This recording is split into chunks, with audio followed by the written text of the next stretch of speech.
apresentação. Eu ia falar que é com grande satisfação, mas na verdade é com grande alegria, né, que eu estou apresentando para vocês a professora Juliana, uma grande amiga minha que fez bacharelado e mestrado em matemática na Universidade Federal de Goiás, tem doutorado em matemática pela Universidade de Brasília e vem hoje falar com a gente sobre uma construção do grupo Ni, né, Ni de G, de um grupo G metacíclico e as suas seções não abelianas. Então, obrigada pela participação, Ju, e a fala é sua. Obrigada, eu queria agradecer imensamente ao convite, assim, para mim também é uma satisfação falar para vocês, como eu estava conversando antes com os professores, eu sou natural de Frutal, né, que é aí do lado, então eu me sinto um pouquinho mais pertinho de casa, que é bem caloroso, e hoje eu separei aqui para falar com vocês.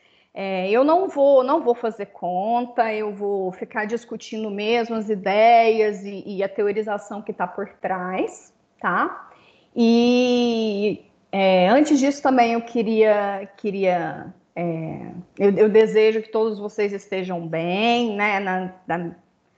Na melhor situação possível, né? Que, enfim, estamos vivendo uma pandemia ainda, os índices não são nada agradáveis, mas eu espero que todos estejam bem na medida do possível. Bom, então eu separei para falar aqui para vocês um pouco do que eu fiz no meu doutoramento. Os resultados que eu vou apresentar aqui, eles ainda não foram publicados, mas tá no caminhar, né? Enfim. Mas então eu fico à disposição depois também, quem quiser discutir um pouquinho sobre as contas, sobre algo que esteja acontecendo ainda nessa linha de pesquisa, tá? Eu fico à vontade, fico à disposição para isso. Bom, então eu vou falar um pouquinho, vou construir, né? A ideia aqui é construir o grupo Ni de G, onde esse grupo G dado ele é metacíclico, e aí falar um pouquinho também, dar uma construção herdar, na verdade, as seções não abelianas dele. Então, o meu olhar, né, o meu espaço aqui, eu estou partindo do que a gente chama de teoria computacional de grupos. Então, a minha fala aqui, ela vai gerar muito no sentido da implementação computacional. E aí, então, para isso, eu separei para falar um pouquinho do que seriam essa grande classe de grupos, né, que são os chamados grupos policíclicos, né, dar umas características e as suas consequências, particularizar essa classe de grupos para os grupos que eu tenho interesse, que são os grupos metacíclicos, finitos, tá? Finitos. Aí eu falo um pouquinho do que seria esse grupo Ni de G e o que seriam essas seções não abelianas dele, e para depois fazer uma construção desse grupo efetivamente. Bom, então, como eu disse, essa classe de grupos que a gente chama de grupos policíclicos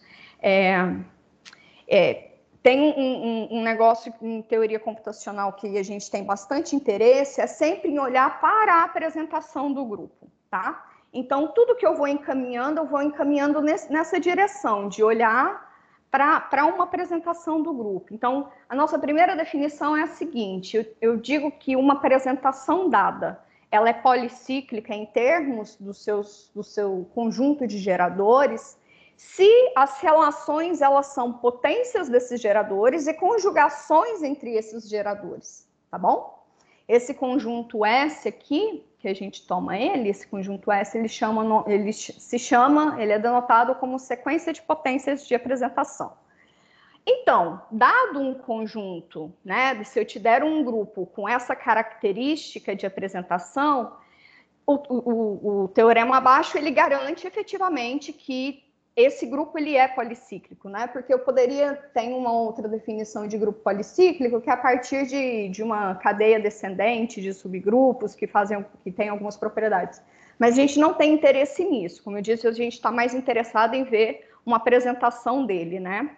E, inclusive, não sei se vocês já ouviram falar, bom, provavelmente sim, mas quando a gente pensa na história, né, da álgebra, tem um marco zero, né, por Galois, enfim, quando ele dá naquele aquele artigo dele, uma definição bem formal do que viria a ser, e aí vem, né, algumas pessoas falando da parte mais aritmética e tal, mas tem um outro olhar, e aí tem um livrinho pequenininho, bem divertidinho, que é de teoria computacional, né? Então, e ele vai a partir da apresentação de Von Dijk. Então, é um outro olhar para a teoria de grupos, né? Tá bom. Então, agora vamos para as características e consequências dessa classe.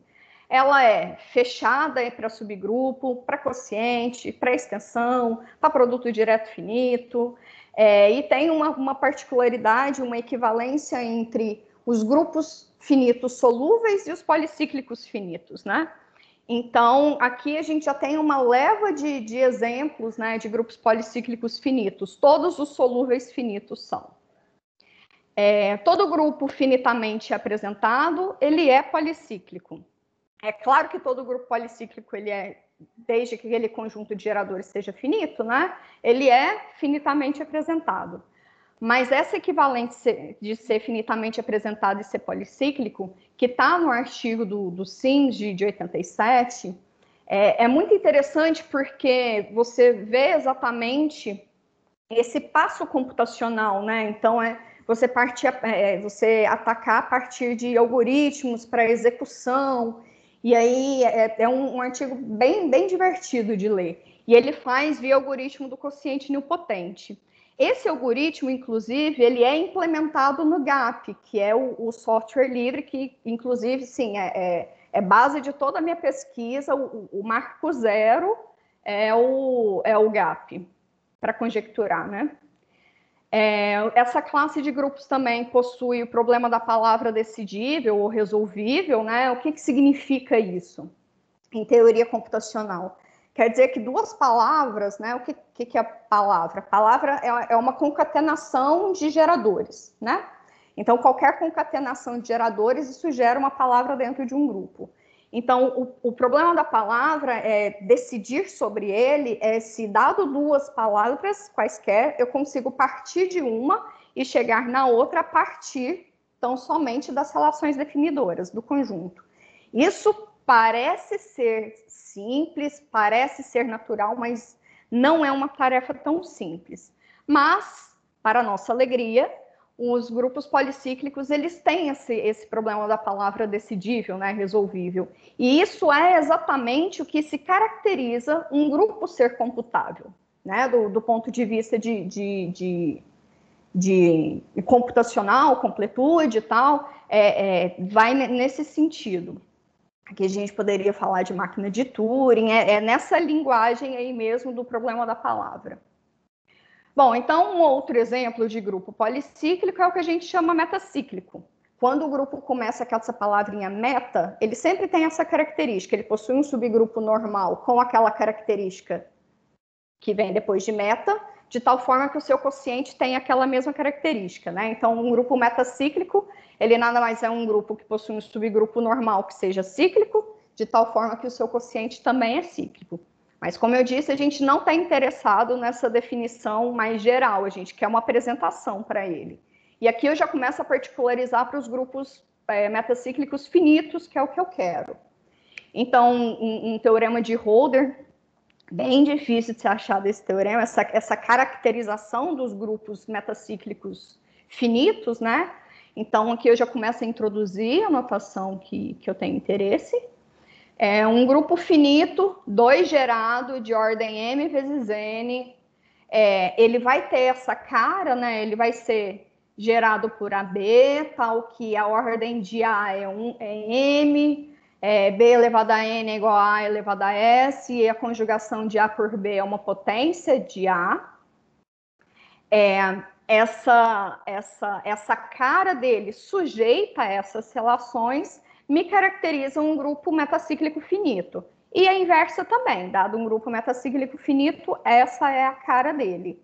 Então, entendam, e aí essa notação aqui, ela faz todo sentido a partir desse momento, que eu tenho os geradores A e B quaisquer, e eu já tenho pré-definido quem é M, N, R, S, porque para cada M que eu dou, essas relações aqui já amarram o N, o R e o S, tá?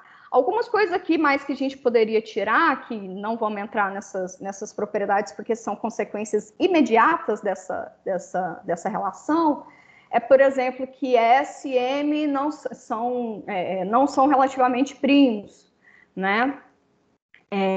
Que mais? O M, para mim, é sempre o maior de todos. Então, eu dou o M e a gente acha o restante. Aqui, inclusive, entra um negócio interessante que esses pacotes, assim, a gente consegue todos implementá-lo no GAP. Assim, é uma funçãozinha que você define e puxa ele. E aí, você dá o M, você tem todas as possibilidades de quadras, né? Quadras possíveis. Tá. Um outro exemplo de grupo policíclico, e aí já vou também introduzir um que eu tenho interesse, é o grupo chamado NIDG, que foi definido por Rocco, nesse artigo dele de 91, que satisfaz a seguinte relação. Dado o grupo, você olha uma imagem isomórfica ou homomórfica dele, e aí ele é gerado a partir de todos os geradores de G e Gφ, que satisfazem a seguinte identidade, né? A conjugação de um elemento qualquer de G num elemento genérico do Ni de G, né, que é um elemento G1, G2φ, a conjugação dele, ele entra em cada uma das entradas, ele desce, né, a conjugação dele é em cada uma das entradas vistas como elemento de G, e aí, por isso, a gente tem bastante controle sobre quem é esse grupo G no qual eu estou trabalhando. Ele entra conjugando cada uma das entradas, e ele pode sair também, ou pode entrar também, como um Gφ, né? Então, você tem essa relação bem amarradinha. Agora, algumas propriedades desse grupo, né, antes de dar uma apresentação para ele. Esse grupo ele é policíclico, claramente, porque ele é finitamente apresentado. Claro que aqui eu estou pensando em um grupo finito já, para facilitar a minha vida. E tem algumas propriedades, e elas não são em geral, tá? Que, dado alguma propriedade do grupo, esse grupo Ni herda, porque percebam que, bom, ele cresce muito, né? Dado o grupo Ni de G, ele fica bem grandão, né? Então, por exemplo, se eu tenho 4 geradores no grupo G, bom, o Ni de G já vai ter 8 geradores, então você já perde bastante controle. Mas tem algumas coisas que a gente preserva, por exemplo, finitude, se ele é um pi-grupo, se ele é nilpotente, o grupo Ni, ele vai ser nilpotente de classe no máximo C+1. Se ele é solúvel de comprimento derivado D, então o Ni vai ser solúvel de comprimento derivado no máximo D+1. Esses resultados, eles estão nesses 2 artigos centrais, e eles são, eles partem de manuseios bem simples, assim, de propriedades bem simples mesmo do grupo. Agora, a gente quer uma apresentação, né? A gente está falando aí de teoria computacional de grupo, a gente quer uma apresentação. 94, dados 2 grupos, dado um grupo solúvel, né? Se G é solúvel, sua imagem homomórfica também é. Dado um grupo solúvel, o Rocco fez o seguinte: ele propôs esse grupo que eles chamam de delta, com esta apresentação. E aí, nesse artigo, ele mostra que esse grupo, na verdade, ele vai ser o Ni de algum grupo solúvel, dado essas condições, né, de sequências de geradores, enfim. Então, ele chega propondo uma apresentação para o grupo Ni, e aí, nesse caso, como ele é solúvel finito, então ele é policíclico finito. Se ele é policíclico finito, então ele tem uma apresentação policíclica. E aí seria essa apresentação policíclica para o grupo.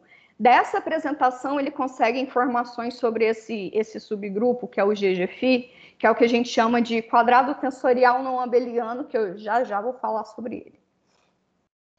Mas daí, em 2009, Blight e Morse, eles fizeram um pouquinho mais, né? Eles foram um pouquinho mais fundos, e eles falaram, olha, mais do que isso, a gente consegue dar uma apresentação que está bem correlacionada à proposta anteriormente, mas a partir só de um grupo finitamente apresentado. Então, ele é um pouquinho mais efetivo nesse sentido, né?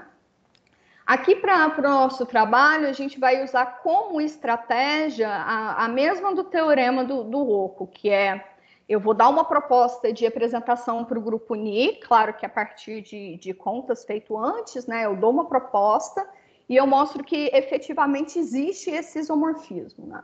Que ele é, de fato, o grupo Ni esperado. Tá bom. Então, agora vamos falar dessas seções não abelianas do grupo, né? O que vem a ser isso? Bom, esse camarada aqui, o quadrado tensorial de G por G, ele é o mesmo que lá em teoria de categorias, de homologia, a gente chama de produto tensorial, né? É o mesmo objeto, só que lá a gente tem um tratamento de não algébrico, né? E aqui a gente tem um tratamento algébrico. Esse grupo Y aqui é esse grupo aqui, que eu podia ter escrito de novo, é esse grupo, é o comutador de G por G φ, gerado por todos os camaradinhas dessa forma, né? Que é gerado por todos os camaradinhos assim. Tá. Mas voltando. Então, ele consegue fazer um isomorfismo esse grupo Y, que é um subgrupo normal do grupo Ni, com o quadrado tensorial não abeliano. Então, aquele objeto que, em outras teorias, você não consegue ter um trato, né? Você não tem um controle muito efetivo por causa de sua apresentação, você consegue enxergá-lo aqui dentro do grupo Ni. Então, a gente costuma dizer que a gente dá um tratamento algébrico para objetos que são homológicos, cohomológicos, né? E existe também o outro passo, né? Sair do algébrico e ir para o homológico cohomológico. Inclusive, é bastante interessante. Tá bom, então consigo esse isomorfismo, vi essa regrinha, e aí eu consigo, e isso aqui é um resultado que é bem forte também no que a gente vai fazer, que é a identificação do grupo Ni por esse produto. Mais ainda, o que a gente quer é esse produto semidireto aqui. Então, o que eu vou fazer? Eu vou dar uma proposta de apresentação para o quadrado tensorial, que eu já sei, desculpa, vou voltar de novo, que ele é gerado por camaradas dessa forma, né? Aí, BI. Eu vou dar uma proposta de quadrado tensorial, construir uma ação de G nesse grupo. A partir desse outro grupo formado, eu vou construir uma outra ação de Gφ, porque G é isomorfa Gφ, né? Então, tanto faz. Então, eu vou construir um outro homomorfismo de Gφ nesse novo grupo. E aí, sim, eu vou ter essa identificação com o grupo Ni. E aí, eu ainda tenho de isomorfismo, que essa minha construção efetivamente descreve o grupo Ni. Bom, mas até lá, a gente tem, então, que o grupo Y, que é o quadrado tensorial, ele possui esse camarada que a gente chama de diagonal como sendo o subgrupo normal, que é gerado por elementos dessa forma, né? G, Gφ para todo G. E aí, como ele é subgrupo normal, eu posso pensar no quociente, e aí, quando eu falo em seções não abelianas, é porque eu estou pensando em quocientes, assim, né? Dois camaradas que são subgrupos, não necessariamente esse camarada é um subgrupo, mas ele é uma seção. E esse camarada aqui, o quociente do quadrado tensorial por esse diagonal, ele é isomorfo ao que a gente chama de quadrado exterior, que é a mesma teoria que está lá em homologias, né? É a mesma coisa. Bom, esse camarada que a gente definiu aqui, que é o diagonal, ele tem uma apresentação, né? Dados os conjuntos de geradores lá do G, eu consigo um conjunto gerador para ele, né? Então, ele é formado por elementos da forma G, Gφ, GHφ, produto com HGφ, que isso para a gente interessa bastante.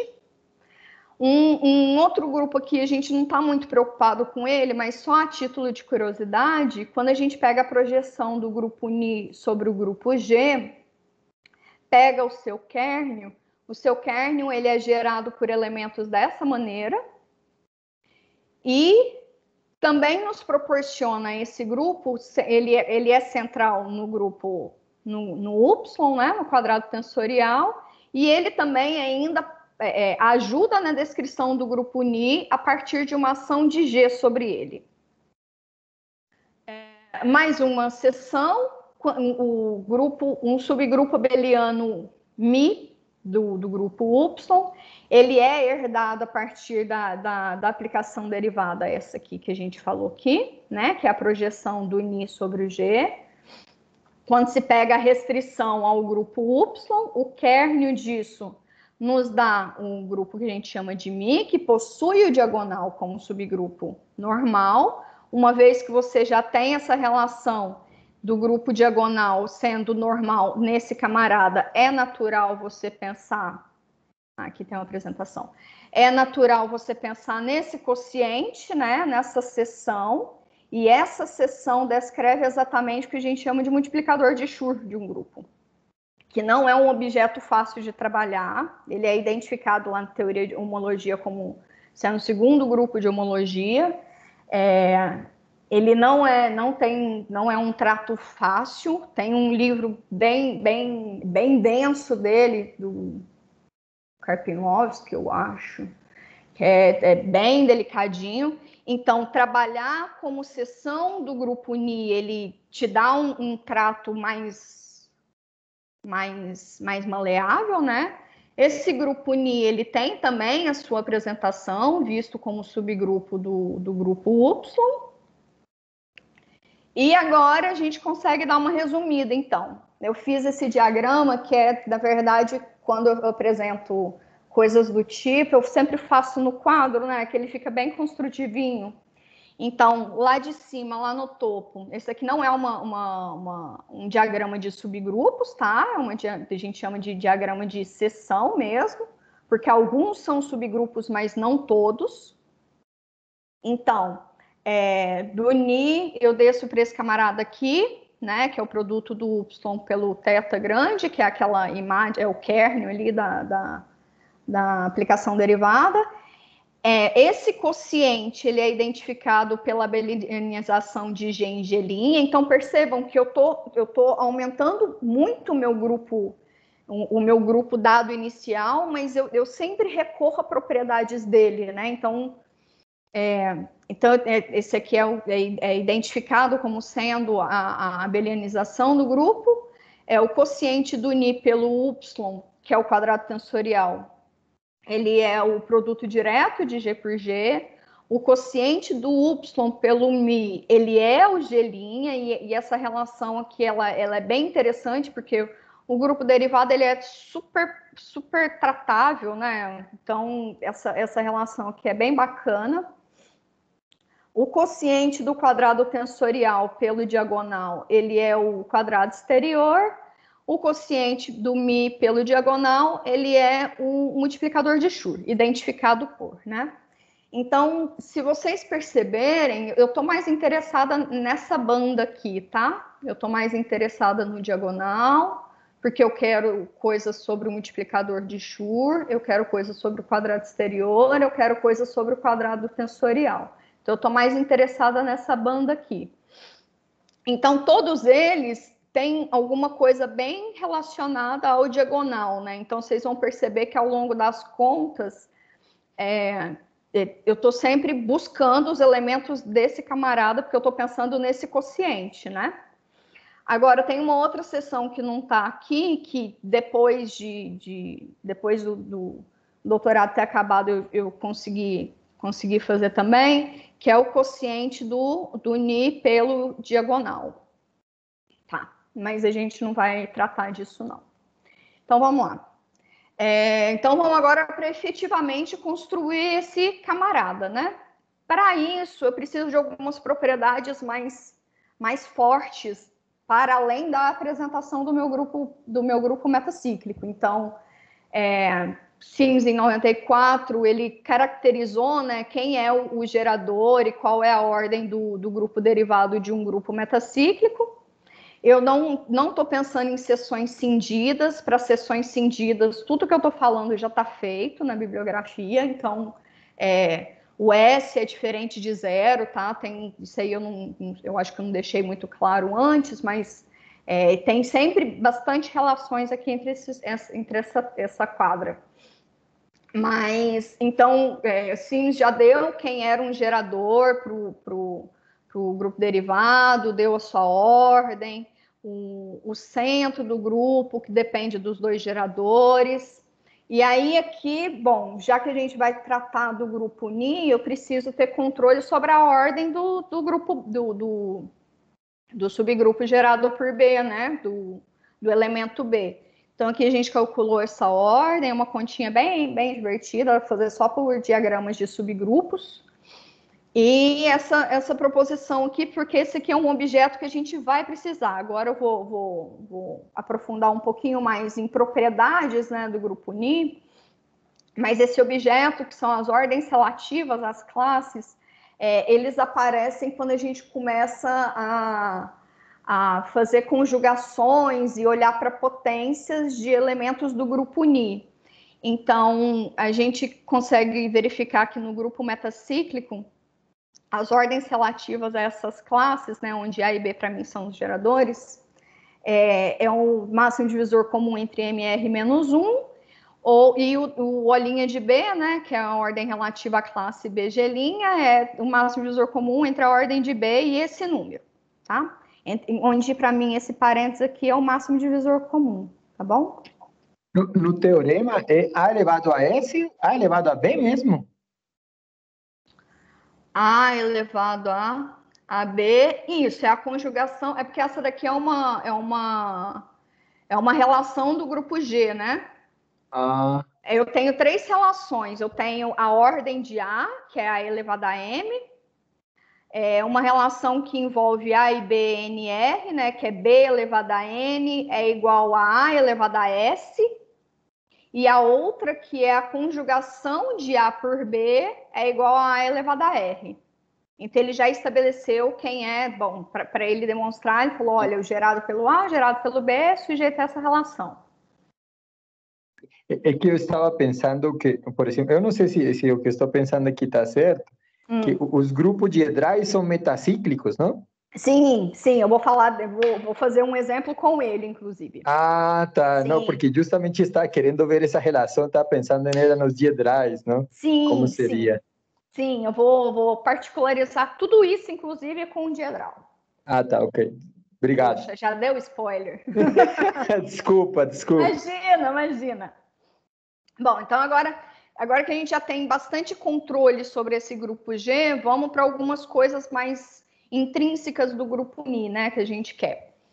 Aqui eu só defini o que é essa ordem relativa, né, então é o que sugere mesmo. Então, se a ordem relativa de X na classe XG' é L, quer dizer, então, que X elevado a L, ele é um elemento de G', isso é só descrever o que já está descrito, né?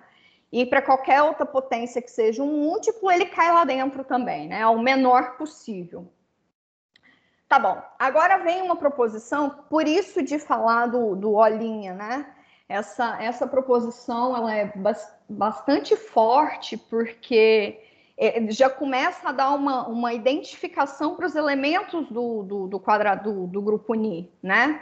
Porque a princípio é muito etéreo, né? A coisa satisfaz essa relação, mas vamos lá, como é que os elementos se comportam? Então, por exemplo, um elemento, esse aqui é um típico elemento do diagonal, como eu falei antes na apresentação, é um GHφ HGφ, esse produto, e ele pode ser descrito dessa maneira. Então, se em algum momento, no meio das minhas computações, aparecer produtos dessa maneira, eu já identifico que ele é um elemento do diagonal. Esse produto aqui, ele é comutativo.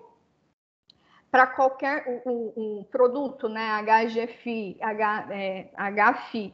GHφ e HGφ, ele é trivial sempre que uma dessas entradas ele está no derivado. Se as classes HG' e GH', GG' e HG' são iguais, então esses camaradas eles são iguais. Isso aqui tudo eu estou olhando dentro do grupo Ni, tá? E dado que esses números são finitos, né, as ordens relativas de G e H, se são finitos, então esse camarada aqui tem ordem dividindo esse número, que é o máximo divisor comum entre o O' de G e o O' de H. E se o O' de H é finito, então esse camarada tem ordem dividindo esse máximo divisor comum. essa história de ordem dividindo é que a gente vai sempre atrás, a estratégia é essa, né? Você começa a investigar, você acha uma cota, aí a partir dessa cota você sugere uma apresentação e aí você valida a sua apresentação. Então, agora, já olhando para o grupo NIDG, Juliana, quando eu... Que é o Rick de Itajubá, você pode voltar no outro slide? Volto. Nessa proposição, o que significa nesse contexto elementos genéricos? É qualquer elemento? Não, eu estou pensando em palavras. Eu posso pensar tanto em palavras quanto... Porque, assim, eu não preciso pensar no sentido de geradores, você entende? Eu não preciso pegar, seja X1, X2, eu posso pensar como sendo concatenação dos geradores. Então, um elemento genérico nesse sentido, sabe? Qualquer elemento do grupo G. Então, isso é para qualquer elemento do G? Qualquer elemento do G. Não precisa ser necessariamente gerador. É essa a sacada. Tá. Bem, Tá genérico, bom? Ele pode ser então palavras. é oposição a ser só para um gerador, para não ter essa confusão. Isso, exatamente. Tá bom. Porque eu lido com geometria algébrica lá, genérico tem um significado... Não, aqui não foi para esse lado. É genérico no sentido de pode ser uma palavra, não precisa ser um gerador, tá?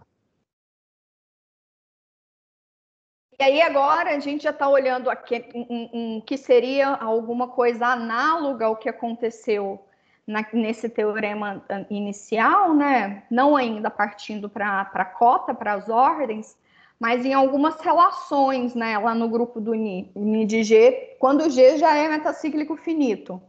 Então, por exemplo, como a gente quer dar uma apresentação policíclica, a gente já sabe, a gente precisa ter relações que envolvam conjugação e potências de um elemento genérico nesse sentido aqui que eu digo, no sentido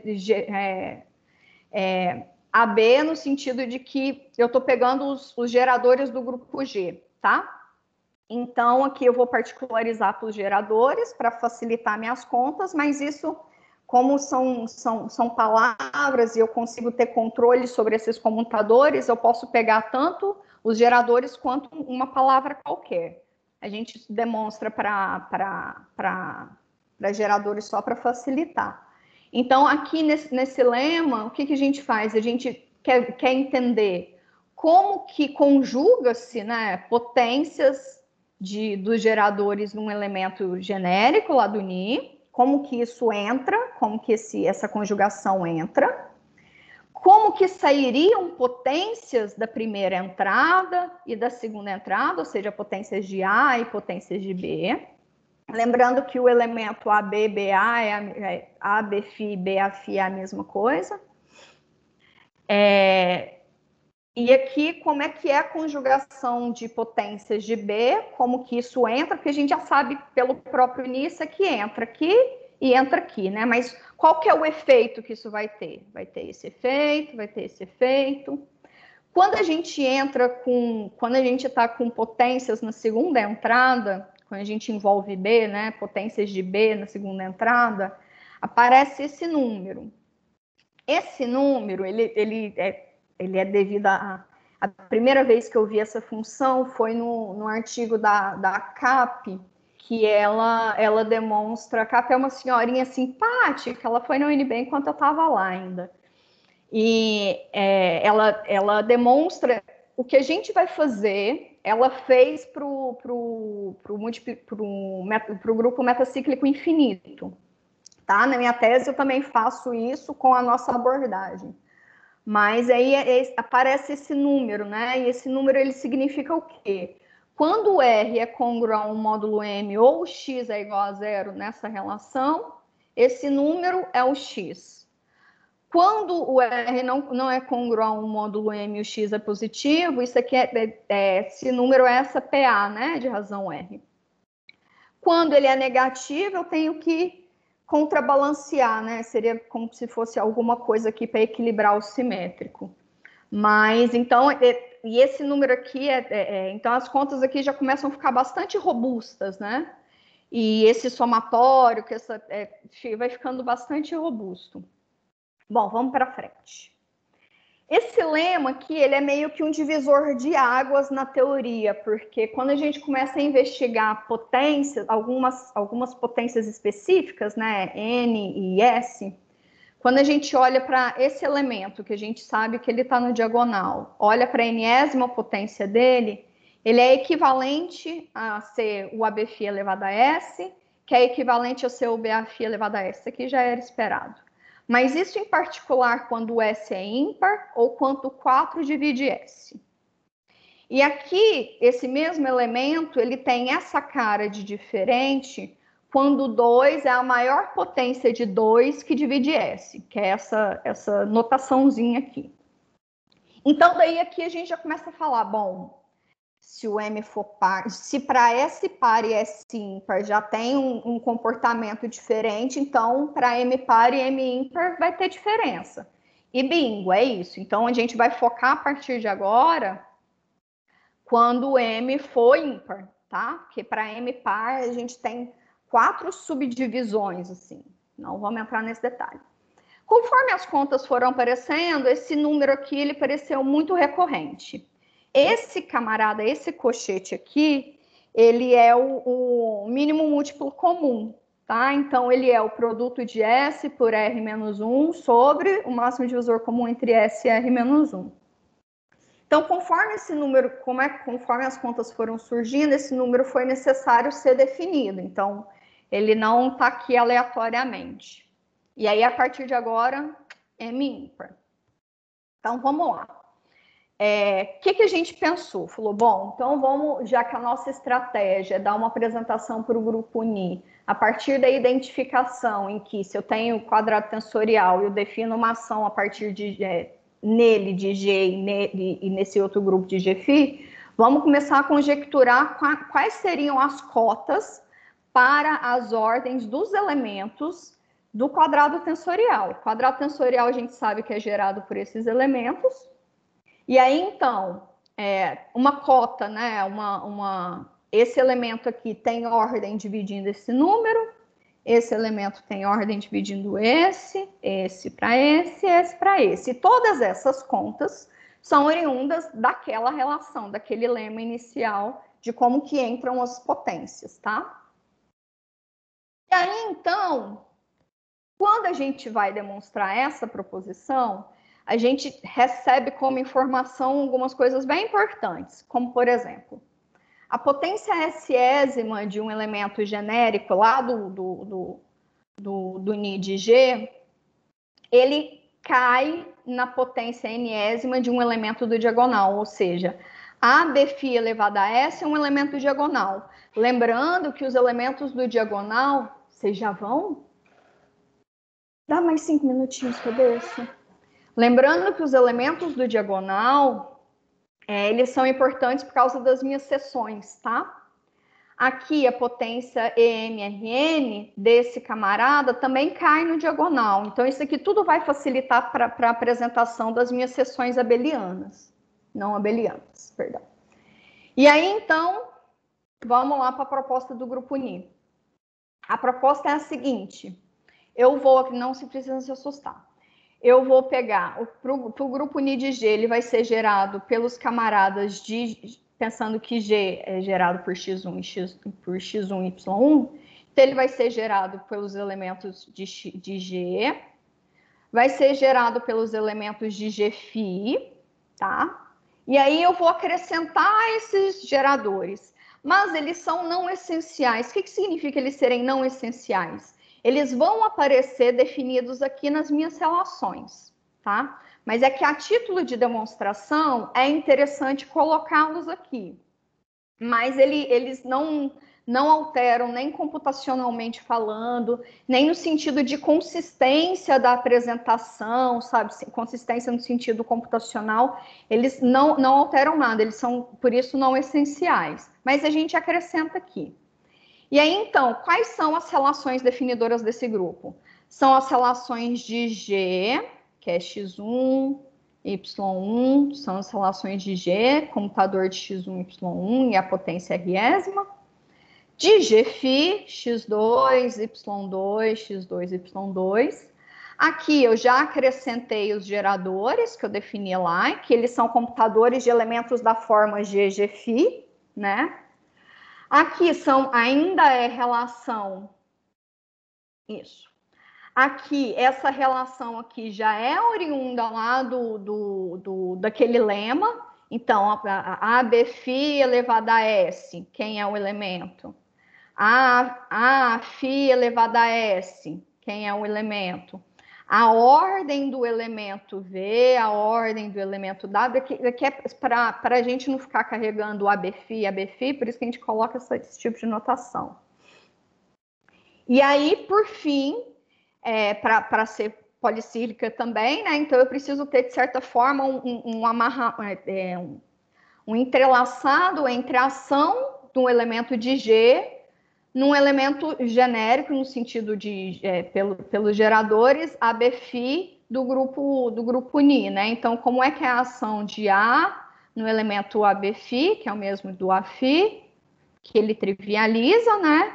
E como que é a ação do B no elemento ABφ. Esse fato aqui de V, W e Z serem centrais quer dizer que eles comutam entre si, então a gente nem coloca. E aí a proposta de apresentação é a seguinte: eu vou dar quem seria um camarada o proposto para ser o quadrado tensorial, que eu chamei ele de A, que ele é dado dessa maneira, ele foi construído para ser dessa maneira, né? As contas foram indicando para isso. Esse grupo que eu chamei aqui, eu vou chamar ele de M. M induz uma ação nesse grupo, dessa maneira, chamei de H. Esse H induz uma ação do Gφ, que eu chamei de K. E aí, então, eu consigo construindo esse isomorfismo, que é o que eu vim falando o tempo inteiro, né? Então, eu vou dar o A, vou construir uma ação, essa ação é a conjugação, tá? Construo uma ação ali, e a conjugação é exatamente porque os elementos do grupo são via conjugação, né? Então, eu construo um, construo o outro. O delicado aqui é mostrar que isso acontece em todos os elementos do grupo, né? Então, essa demonstração, assim, é bem extensa. Mas a estratégia é muito simples. E aí, depois garantir que esse grupo M que eu dei é isomorfo ao grupo Ni, mas isso você já ganha de presente. E aí, como que era o esperado, a gente tem apresentações porque a gente chamou do quadrado tensorial, que é aquele grupo A que eu propus anteriormente. A gente mostra que, de fato, ele é.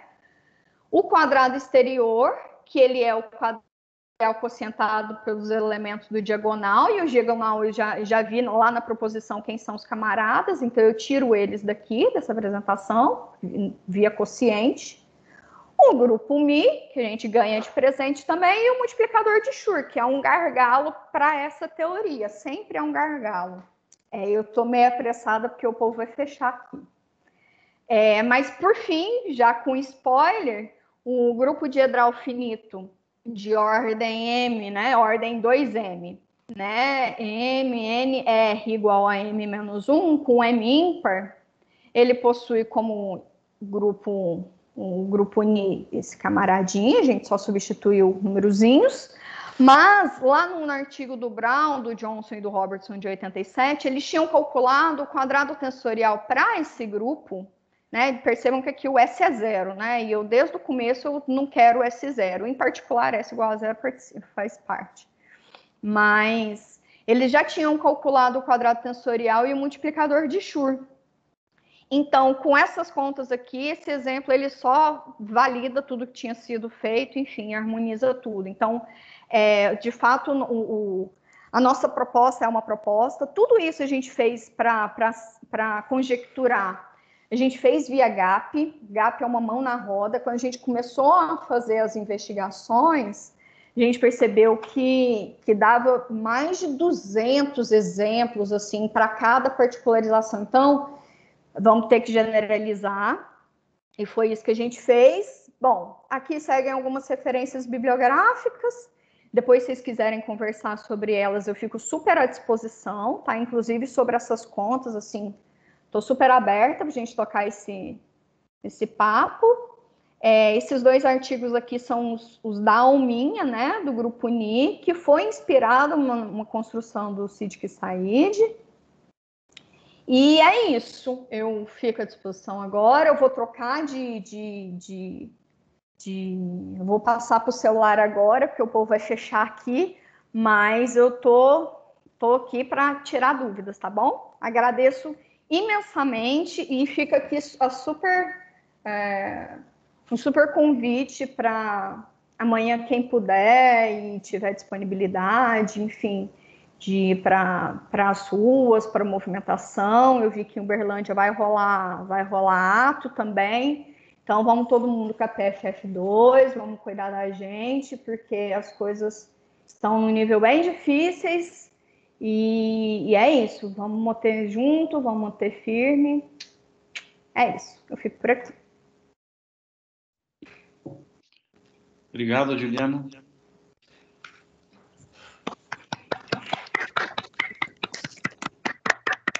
Bonitinho.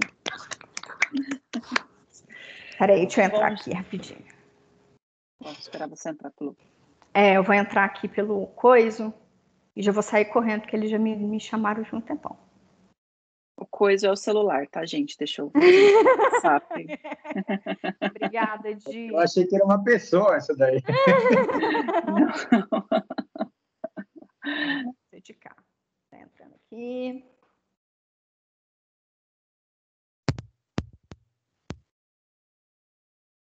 Eu costumo, uma vez eu precisei, né, usar o Microsoft Teams pelo celular, é até bom, né, um aplicativo, não sei se vocês já precisaram usar, é bom pelo celular, né. Menino, não usei esse. Aqui. Pronto, bom, a Microsoft conseguiu fazer um aplicativo bom para celular. Ai, que ótimo. Se eu fizer assim, vocês estão me ouvindo? Eu tô aqui já. Sim. Perguntas, pessoal? Perguntas, comentários. Comentários, sugestões? Críticas, objeções. Ju, deixa eu te perguntar. Eu sei que é um baita trabalho, né? Tipo, é quase um doutorado nisso, é quase um Ironman para mim. Mas existem trabalhos relacionados. Eu tenho um particular interesse em grupos metabelianos, né? Que é um pouquinho mais geral que metacíclico. Existe algum tipo de trabalho nesse sentido para grupos metabelianos, assim? Eu não tenho conhecimento, mas essas contas, elas não seguiriam muito difíceis para essa classe de grupo, sabe? Para grupos metabelianos. Inclusive, uma vez que a gente já estabeleceu essa estratégia, né, você já não precisa nem mais brincar com nenhuma outra classe de grupo, mais ou menos, sabe? Tipo, você já contempla, se você tem uma apresentação que é policíclica, pronto, você já tem a apresentação do NIDG. Acabou, garantida, estabelecida. E como consegui-la?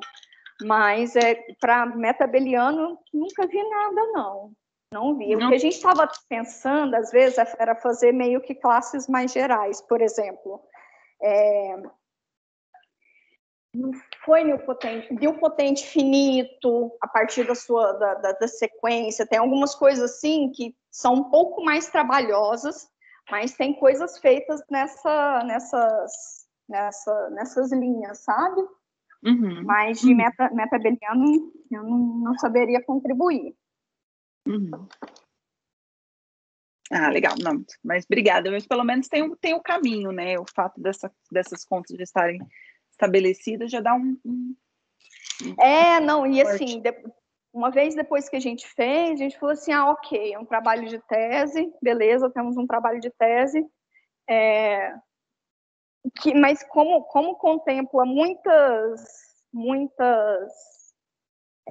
essas contas, no caso, elas só seriam repetidas para outras classes de grupo, entende? Então, não tem muito o que sair daí para além disso.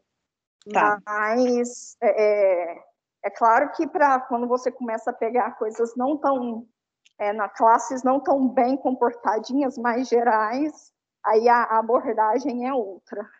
Entendi. Ok. Mais dúvidas, pessoal? Perguntas, sugestões, comentários? Bom, então, né, vamos agradecer a Juliana de novo, né? Obrigada, Juliana, pela palestra. Foi muito bom, muito bom. Muito bom mexer com grupos. Muito bom. Eu super agradeço. Consegui uma cadeirinha aqui. Eu super agradeço. Eu fiquei bem feliz com o convite da Di. Fico à disposição para trocar ideia. Muito obrigado. Muito bom. Obrigado, Juliana. Obrigada, Ju. Ixi, acho que a internet Tô dela cortou. ainda? Tá aqui. Ah, voltou. E aí eu fico à disposição, se vocês quiserem outros momentos também, tamo aí, tá bom? Obrigada mesmo. Obrigado. Bom, eu vou parar a gravação, ok? Muito obrigado.